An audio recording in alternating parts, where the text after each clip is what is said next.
creatures from another planet on Holland's North Sea coast. As soon as the wind blows, they start moving.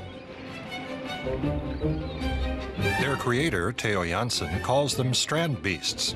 The 66-year-old Jansen has made a name for himself in the art world with them, but he doesn't feel comfortable with the label artist. I don't feel like an artist. I still feel an alien or an Eskimo, whatever. Theo Jansen likes to experiment.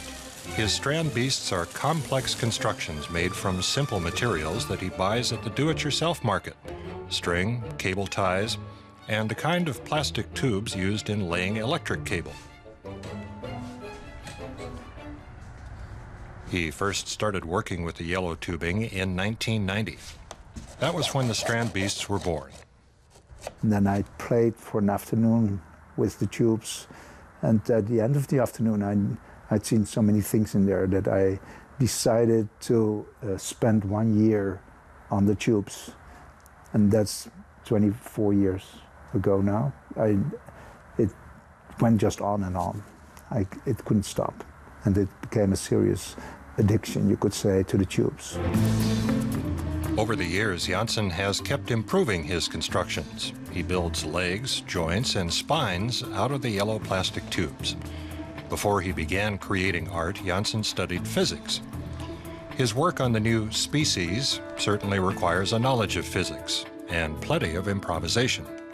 In the meantime, put a new one in.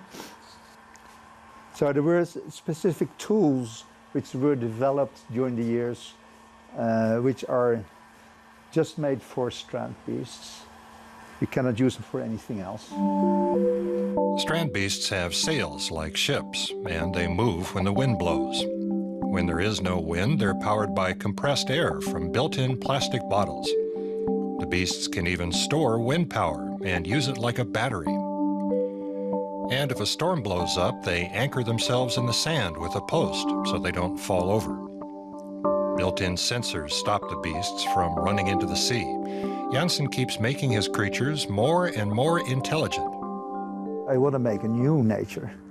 So I don't want to make an imitation of the old nature. And I want to be the shape, not as a beautiful shape or a reference to something else.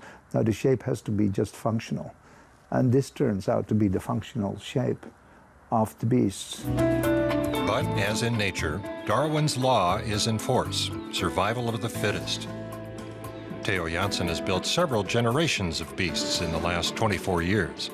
His goal is to have them live on without him. And this evolutionary tale is far from over. It's fast, isn't it, for evolution? But I have to be fast because I don't have millions of years. Maybe I have just 20 years. And so there need to go another 40 generations in the future. Theo Jansen's Strand Beasts are found all over the world, on beaches and in exhibitions. Jansen hopes that other people will continue to refine his constructions. They will survive and hopefully inspire younger people to go on with this. And so as soon as they have spread out my ashes over the beach, then maybe the new generations are going on with this. An exhibition of Theo Jansen's Strand Beasts opens in Paris in February.